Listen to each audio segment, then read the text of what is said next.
Kiev está em chamas.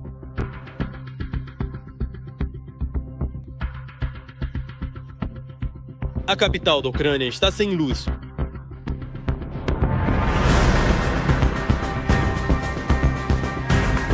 Os assassinos de Putin atacam com munições de fragmentação.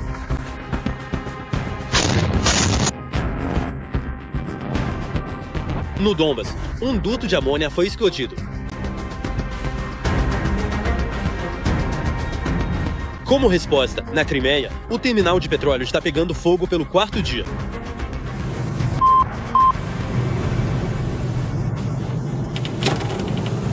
Na região de Rostov também há muitas atingidas.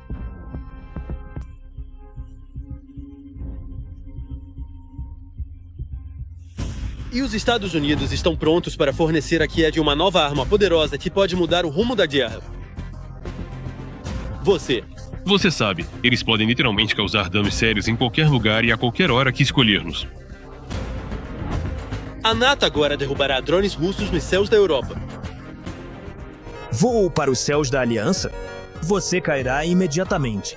NATO tem esse direito. Nunca aconteceu antes. O FT escreve novas regras. Este é um sinal forte para Moscou e Teherã. É assim que as forças armadas da Ucrânia destroem os chats russos.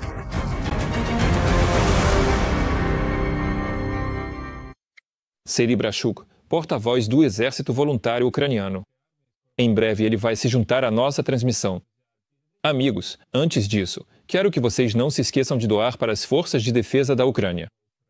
Isso é fundamentalmente importante. Vocês viram o código QR nas suas telas. Meu nome é Alexandr Prepodobny. Vamos discutir tudo o que é mais importante. Serhiy, olá. Vamos entrar em contato com você.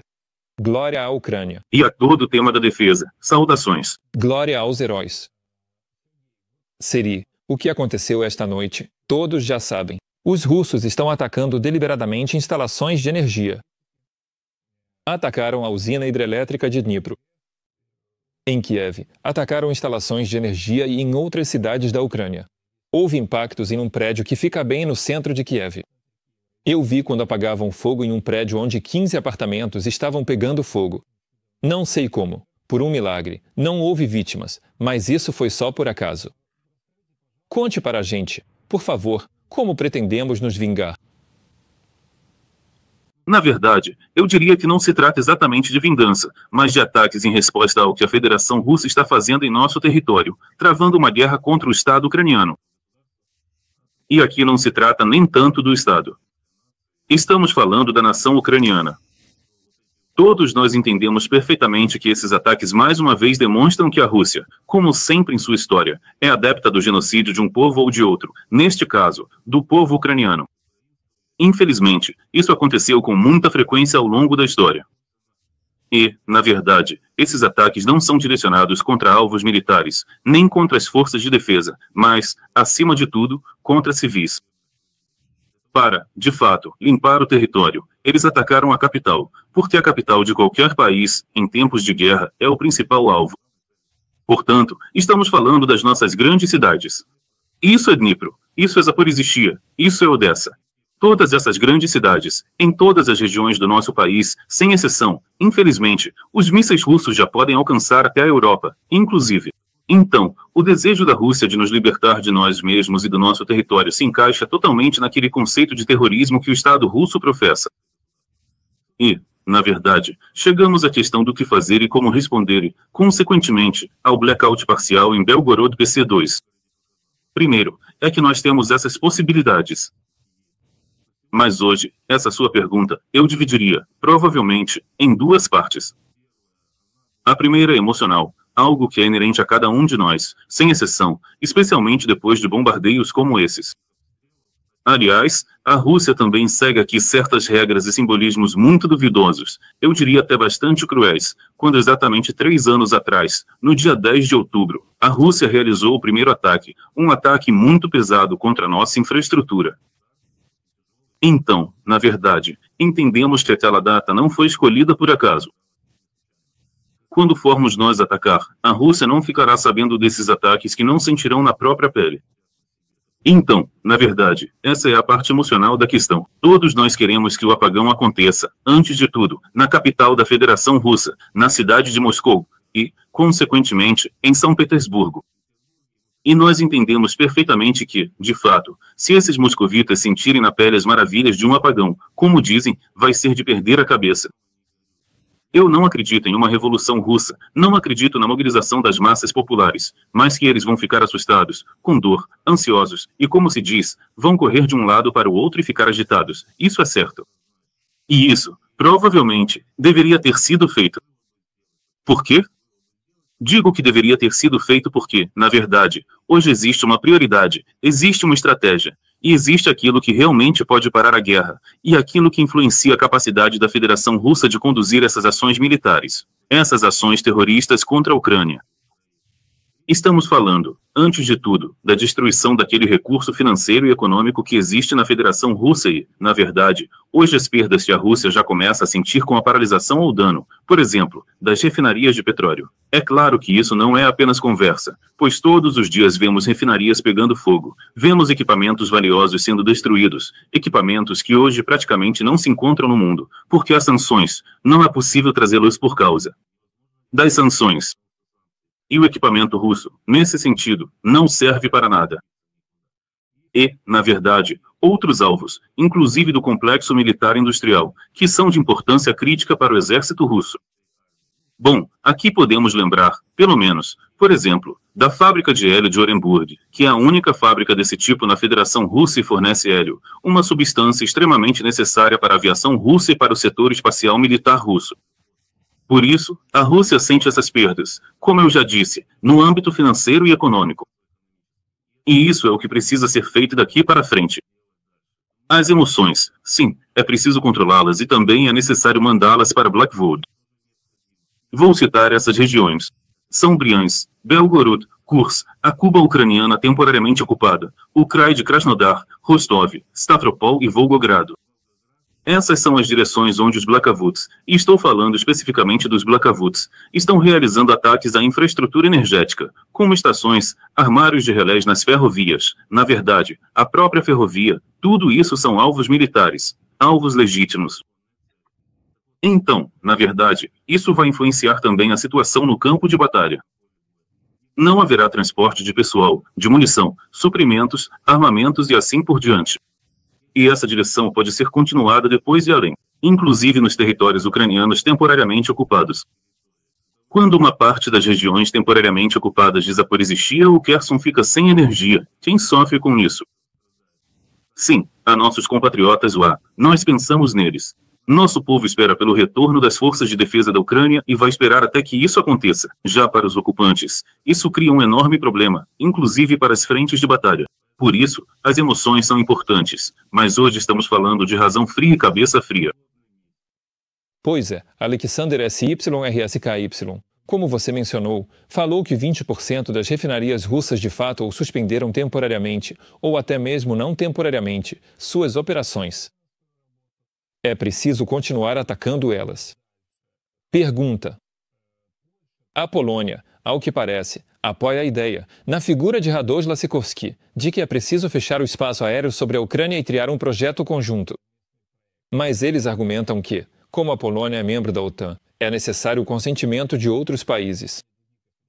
Primeiro, como você vê a possível implementação desse projeto? E segundo, essa exigência de autorização dos países da OTAN não torna, de fato, impossível realizar tal ação? Vamos citar duas pessoas não muito boas. Aliás, será que são pessoas mesmo? São políticos europeus, tipo, políticos europeus. Fico e Orbán, sabemos de quem estamos falando aqui, que vão bloquear, em nome de seus países, as decisões conjuntas da OTAN. E, aliás, deixe-me acrescentar mais um ponto muito importante à sua pergunta anterior. Hoje, a Rússia está esperando nossas respostas espelhadas, ou seja, um ataque à energia russa. Mas entendemos perfeitamente que o sistema de defesa aérea deles é em camadas, e quantos ataques de precisão teríamos que enviar para lá para destruir completamente essa infraestrutura. Então, é melhor gastarmos isso em refinarias de petróleo. E voltando ao assunto, aliás, estamos falando também de drones, inclusive se falarmos sobre a proposta da Polônia. Hoje, eu acho que existem opções, mas não quero mencioná-las. Há pessoas brilhantes na Europa, e nós também temos gente criativa que vai encontrar essas soluções, e agora não estou falando sobre a muralha de drones. Eu não entendo por que alguns políticos europeus são tão céticos em relação a essa decisão. É possível encontrar soluções técnicas para implementar isso, e existem várias opções. Alguns deles já estão sendo testados hoje, e, na verdade, hoje é uma oportunidade única, na minha opinião. E eu acho que os poloneses, se ainda não pensaram nisso, deveriam considerar que certos projetos podem ser realizados no âmbito, digamos, de relações diretas entre a Polônia e a Ucrânia. Na verdade, é uma oportunidade única de criar hoje em dia algumas alianças político-militares de caráter regional. Bom, vamos pegar os países bálticos, a Polônia e a Ucrânia. Isso já aconteceu historicamente, já foi assim e foi eficaz. Por isso, é possível conversar, negociar e dar conteúdo prático e significado a esse tipo de relação, e construir aquela mesma muralha de drones, sim, mesmo que ela seja báltico-polonesa-ucraniana. Onde ela vai ficar localizada? Quem vai operar? Serão, antes de tudo, os ucranianos, porque nem os poloneses, nem os bálticos, nem nenhum outro europeu tem essa experiência. Por isso, acho que essas questões estão sendo trabalhadas, e claro, vão ser implementadas, porque não há outra saída, porque depois não serão apenas alguns alvos falsos voando para a Polônia, mas sim drones de ataque, que vão matar poloneses, vamos chamar as coisas pelo nome. Na verdade, até mísseis podem passar por lá.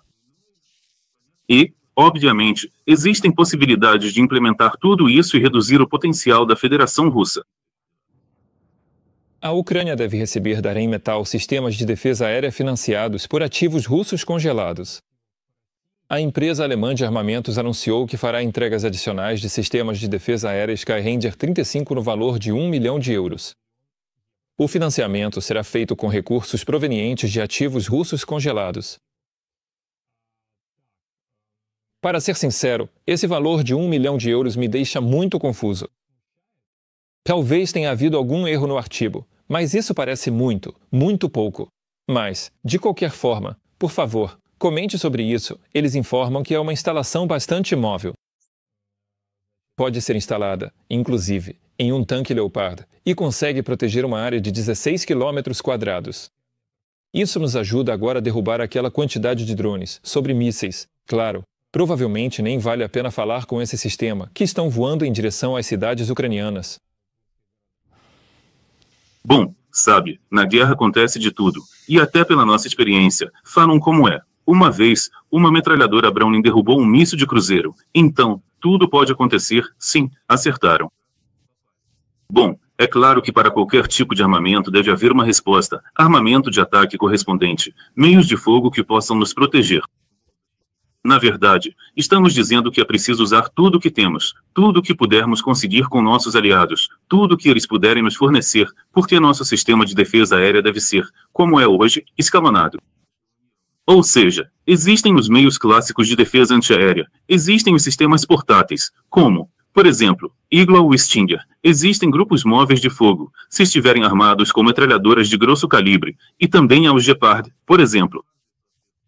Ou seja, existem várias instalações que podem atingir, inclusive, drones de ataque. Há muitos drones, então o armamento, consequentemente, precisa ser ainda maior. Além disso, ainda temos drones interceptadores do nosso lado, e tudo isso, claro, vai melhorar nossa defesa antiaérea, disso não há dúvida nenhuma. Na verdade, isso também vai reforçar as fronteiras europeias, que é justamente o que comentamos no blog anterior. Por isso, hoje entendemos perfeitamente que esse tipo de armamento existe, inclusive na Polônia. Já falei antes, mencionei os Gepard, que se mostraram muito eficazes no combate aos Shahed ou Giras. Portanto, tudo isso está disponível. E, na verdade, se estamos falando sobre o uso de fundos congelados, por que não? Isso é algo que deve ser implementado em primeiro lugar, os fundos congelados da Federação Russa, os ativos da Federação Russa, para a defesa contra a própria Federação Russa. Portanto, existem possibilidades, e isso é algo que já era necessário para ontem, mas é necessário hoje, sem demora, porque, de qualquer forma, entendemos que a guerra, pelo menos por enquanto, ainda continua e, infelizmente, não vai acabar amanhã. As forças de defesa ucranianas continuam avançando ativamente na direção de Dobropol, repelindo ataques inimigos e causando perdas sérias às tropas russas. Sobre isso também informa Alexander SYRSKY. Assim, a situação está se estabilizando nos trechos mais perigosos. Essas áreas são Limãs, Pokrovsk, Dobropol e Novopavlovsk. Por favor, conte como você vê a situação e se a palavra estabilidade realmente corresponde à realidade. Como estão as coisas agora nas frentes? Bem, não seria correto da minha parte questionar as declarações do comandante-chefe. De qualquer forma, estamos falando que essas direções que você mencionou são realmente muito difíceis para a Ucrânia. Eu ainda acrescentaria a direção de Kupiansk, assim como a de Siversk, porque hoje o inimigo, principalmente, tenta manter a intensidade das ações de combate no mesmo nível de 2 ou 3 meses atrás.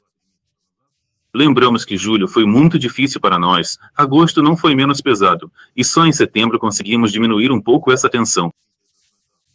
Na minha opinião, a prioridade para os russos ainda continua sendo Pokrovsk, continua sendo Dobropilia.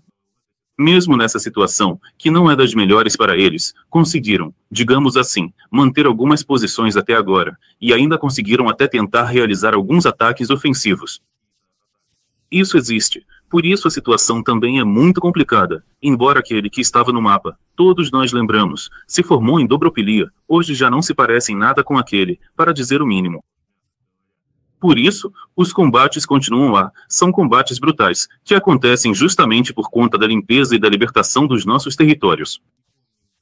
Bom, provavelmente faz tempo que não lembramos, já faz um bom tempo que não tínhamos esses números absolutos de territórios libertados. A área dos territórios libertados é de 160 a 180 km², além de mais de 200 km² já limpos.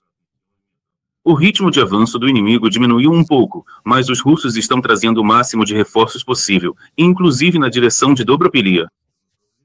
Por que eu digo que a prioridade é a região de Donetsk, que a tentativa de ocupá-la continua sendo o principal objetivo da Federação Russa? E, na verdade, vemos que o inimigo, ao se deparar, digamos assim, ao bater de frente com a muralha de Pokrovsk com seu grupo, agora tenta manobrar, tenta hoje fazer uma reagrupação, atacar pelos flancos. Provavelmente, diminuíram um pouco o avanço em Konstantinovka, mas isso é temporário. Ainda vão atacar, estão tentando usar equipamento pesado nas batalhas. Olhem para Alexandrovsk, para a direção de Alexandrovsk ontem. Bem, como se fosse ontem. 2 dias atrás ainda era a direção de Novopavlovsk. As frentes mudam de nome e a área de atuação dessas direções também muda. Consequentemente, o inimigo tenta avançar e, infelizmente, tem algum progresso tático, ou seja, está procurando um ponto fraco em nossa defesa. O mesmo vale para a direção de Zaporozhye. E vamos acrescentar aqui mais um tema muito importante, que é um dos componentes da guerra híbrida, o componente informacional.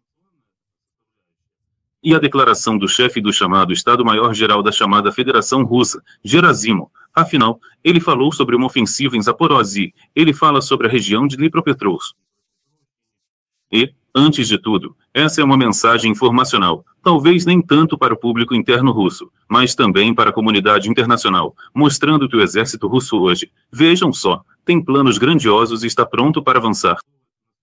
O quão preparados estão? Hoje isso é mostrado pelas forças de defesa, que, estando em menor número, enfrentam mais infantaria russa, infelizmente, mas essa é a realidade. Hoje, nossa infantaria e outros componentes das forças de defesa estão repelindo esses ataques, mas também realizando operações de contraofensiva. A situação é difícil, extremamente difícil, mas acredito que vamos resistir. A luta por recursos continua, a luta pela logística, inovações, novas tecnologias na linha de frente, tudo isso está mudando o cenário no campo de batalha. E então, vamos lembrar daqueles ataques que podemos realizar contra os territórios próximos à linha de frente da Federação Russa. Isso vai influenciar o fronte? Quero lhe perguntar para encerrar. Pois é, Putin chamou os ataques com tomahawks contra Moscou de chantagem e bravata por parte de Zelensky. E diz que em breve haverá uma nova arma apresentada pelos russos. Como você avalia essas declarações? E será que Putin está realmente tão confiante de que nenhum míssil, inclusive contra Moscou, será lançado? E será que os russos têm alguma surpresa no complexo militar industrial que a gente não saiba? Sabe, eu realmente tenho uma resposta imediata para isso. Uma boa piada vale mais do que dinheiro. Então, a gente pode se exibir, desculpe a expressão, não só com tomahawks. Hoje estamos mostrando, sem querer bancar o exibido, mostrando o trabalho de combate real, usando nossos deep streaks, nossos drones de ataque, que já percorreram uma distância de 2.000 quilômetros e ainda assim atingem seus alvos. Sim, estamos falando de Tyumen, por exemplo. Moscou não é um fim em si mesma hoje em dia, então Putin pode cagar na mala por enquanto. Desculpe. Mas veremos, certamente chegará a Moscou novamente a prioridades. Nossas prioridades hoje são um pouco diferentes, reduzir as capacidades e a prontidão de combate da Rússia e do exército russo. Vamos explorar esse caminho. Muito obrigado. Sergei Brashub esteve ao vivo na Ucrânia hoje, porta-voz do Exército Voluntário Ucraniano. Tudo de bom a você, Sergei. Até logo. Obrigado a você. Obrigado a você. Obrigado.